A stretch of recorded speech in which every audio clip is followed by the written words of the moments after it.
this section, we're going to talk about something called bond polarity. So now that we've drawn our Lewis structures, we know our molecular geometries, we can start looking at basically how these electrons are being shared. Are they being shared evenly, or are they skewed one way or the other?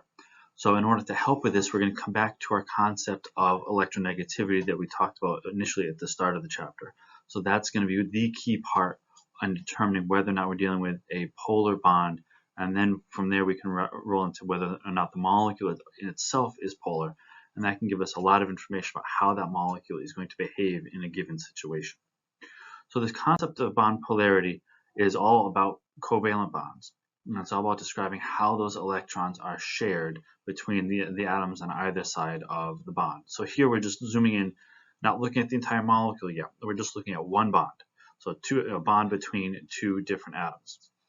So if the electrons are being shared evenly, I can draw this symmetrical cloud around the chlorine nucleuses. And that's what we would have for a nonpolar covalent bond. There's an even distribution of electrons. The likelihood of finding electrons from solving Schrodinger's equations shows that the electrons can be found anywhere within this cloud with an even equal percentage. It's not skewed towards one end of the bond or the other. For a polar bond, we see a very different shape to that electron cloud. Here we see the chlorine end of the molecule has a much bigger cloud. It's darker, it's more dense, and that means that the electrons are more likely to be found around the chlorine. So those two electrons that were shared are shifted over toward the chlorine and less toward the hydrogen. What that means is, with a larger percentage chance of finding the electrons on the chlorine, that chlorine is slightly negative. It doesn't have an ionic charge to it, but it's what we call partially negative. And then the hydrogen would be called partially positive. So that's what we see in these polar covalent bonds is partial charges. One end is always partially negative, the other end is always partially positive. We are never going to put numbers to it, but the charge would be somewhere between 0 and -1 or 0 and +1, depending if you're on the negative or positive side. But we're never going to put a number to that, and then that's not really relevant. It just helps us indicate which way the electrons are shifted. And this relates back to electronegativity simply because chlorine is more electronegative than hydrogen. And our definition of electronegativity was the ability to attract electrons, to pull electrons toward itself. So chlorine has a higher electronegativity. It's better able to pull the electrons toward itself. So that makes it partially negative. And then hydrogen is partially positive. So to indicate these partial charges, we have this symbol that you see here. It's a lowercase delta. It's basically a figure 8, but the top right quadrant of the figure 8 is left open, is broken open. And then you add either positive or negative sign, depending if we're talking partial positive or partial negative. So anytime we have atoms on either side of the bond that have different electronegativities, we're going to have a polar bond. Anytime the atoms on either side of the bond have the same electronegativities, that's going to be a non-polar bond. So typically we see non-polar bonds when the atoms are the same on either side of the bond, like we have in chlorine. There's a few exceptions. Carbon and sulfur happen to have the same electronegativity, so those would form non-polar bonds as well. But typically speaking, if we have two different atoms on either side of the bond, that's going to represent a polar covalent bond. So we can see here we're looking at a difference in electronegativity to determine whether or not the bond is polar or not polar. So if my difference in electronegativity, the delta electronegativity is 0, non-polar. If it's not 0, it's going to be polar. So for the chlorine example, the electronegativity for chlorine is 3.0. That's something we can just get off a periodic table or will be given to us. You never need to memorize electronegativity values. So we see here 3 minus 3 equals 0. For the HCl molecule, our electronegativity for chlorine is 3. For hydrogen is 2.2. So our difference is 0.8. We always write these values as positive values just for simplicity's sake. And we can see here that gives us what ends up being a very large partial negative and partial positive charge. The difference of 0.8 in terms of electronegativity is a lot. All the elements in our periodic table have electronegativity values. So we could do an electronegativity difference calculation with something like sodium and chloride. Here our chlorine electronegativity is 3, sodium is 1.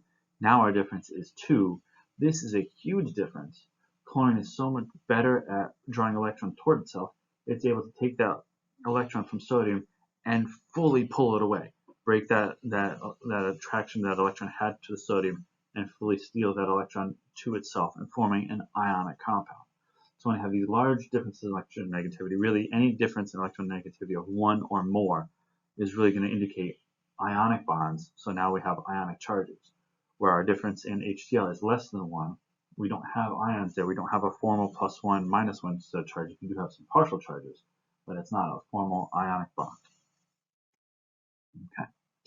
So this asymmetric electron distribution results in what we call an electric dipole, or a dipole moment. So we have one end of the bond is partially negative, one end is partially positive.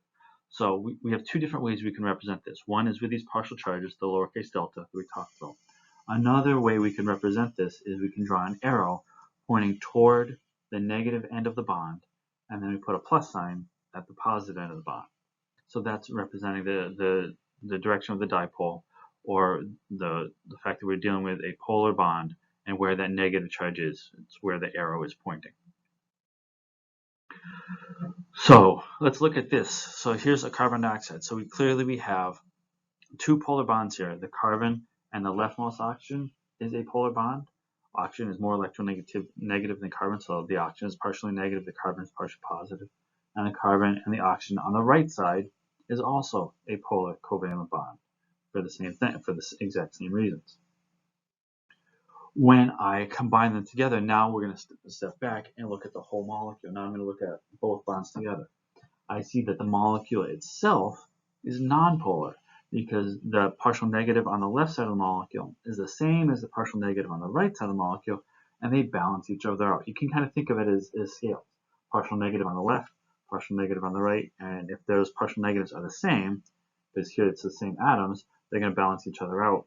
So that's going to be a net zero dipole for the entire molecule. And when I have that, now I have a nonpolar molecule. Carbon dioxide is nonpolar, but it has polar bonds. The bonds within carbon dioxide are polar, but the overall molecule is nonpolar. And determining whether or not a molecule is polar or not really gives us a good idea of how it's going to behave when I combine it with other compounds, especially if I'm talking about making solutions. You've heard the acronym like dissolves like. Things that dissolve in water water is a polar molecule, so it's going to dissolve other polar molecules. Oil is nonpolar, so that's going to dissolve other nonpolar molecules. Polar and nonpolar molecules will not dissolve each other. Water and oil don't mix. And that's because of their molecular polarity. Even though I might have polar bonds within the molecule, the difference in that polarity is balanced off, and we end up with a net zero dipole moment for the overall molecule. So H2O is has polar bonds. That ONH bond is a very, very polar bond. There's a large difference in electronegativity there. But because of this bent shape, the dipole moment is not zero. So what I want to look at to determine if this molecule is polar, and this is where knowing this in 3D is so important, I need to cut this molecule in half in two directions. First, down the middle. So I look at the left side of the molecule and the right side of the molecule. Those need to be identical. Then I also have to cut the molecule in half coming across. So here, looking at the top and the bottom. The top of the molecule, it just has half of the oxygen plus its two lone pairs of electrons. The bottom molecule has the two hydrogens. Those are different. The left and the right are the same, but the top and the bottom are different. So as soon as I recognize that there's a difference there, I'm dealing with a polar molecule. Okay. So in order for this molecule to be nonpolar, the left and the right have to be the same. The top and the bottom have to be the same. So I don't have that here with water, so this is why water is a polar molecule. So a compound is nonpolar if it is symmetrical and has a VSEPR type AX2, AX3, AX4, AX5, AX6, and all the X's are the same compound. All hydrogens, all whatever the terminal elements are, they're all the same. That's when I have a nonpolar compound. Any deviation from this would result in a polar compound. So let's do some practice problems with this concept. So let's take a minute and let's go ahead and do this question. What is the geometry of ammonia? And then determine if it is a polar or non-polar molecule. All right, so when I look at ammonia, I've got 8 valence electrons. It arranges like this. So I've got 3 terminal hydrogens and a lone pair of electrons. So this gives me an AX3E designation. That corresponds to a trigonal pyramidal molecule, and this is going to be polar because the top and the bottom of the molecule are not the same. I could draw this so the left and the right look the same. If I draw a line right down through the nitrogen and through one of the hydrogens, then the left and the right would be the same, but the top and the bottom would not. So so ammonia is a polar molecule with an AX3E designation. Let's look at this one. What is the nature of both methane and carbon tetrachloride molecules? Okay, so if I look at this, they both have the same shape. They're both AX4 molecules, carbon in the middle and either 4 hydrogens or 4 chlorines on the same. So this is an AX4 designation. So it's going to be, they're both tetrahedral shapes. And because my X's are the same in both cases, all hydrogens or all chlorines, it means they are both going to be non-polar. So I have an AX4 designation for both of these. All the X's are the same. Both of these are examples of non-polar molecules. So let's take a look at this. Which of the molecules below are polar?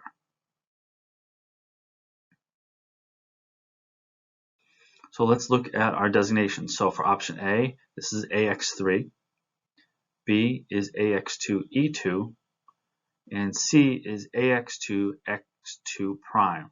And here I've done this X2 and then X prime 2 to differentiate the fact that I have 2 different types of terminal atoms. I've got 2 hydrogens, that's X2, 2 fluorines, that's X prime 2, or vice versa, it doesn't matter, but that's indicating that I've got 2 different types of terminal elements. So AX3 in option A, all my X's are the same, so that's going to be a symmetrical molecule. All my X's are the same, so that's going to be non-polar. Option B, I have lone pairs of electrons, so that's going to be a polar molecule. Option C, it's AX4, but I have 2 different types of terminal elements here, so that's also going to give me a polar molecule. So my correct answer here is both B and C are going to be polar. All right, last one. Which of the molecules below are non-polar? So take a minute and go ahead and answer this. So when I look at this, I draw my PF5. That is an AX5 designation, so that will be nonpolar. The second molecule, CH2Cl2, that is an AX2X'2, so that will be polar because I have 2 different types of terminal atoms. And if I look at SO2, I can see that I have a lone pair of electrons on the sulfur, so my designation here is AX2E. So this will also be a polar molecule. So the correct answer here is just PF5A only is polar. Okay. So we'll leave things here with this, and then we'll get into some other things that we can do now that we have an idea of what molecules look like, whether we're dealing with polar bonds or non-polar bonds, and we can start looking at the bond strength and some of the properties that these bonds actually have. Okay. Thank you very much, everybody. Take care.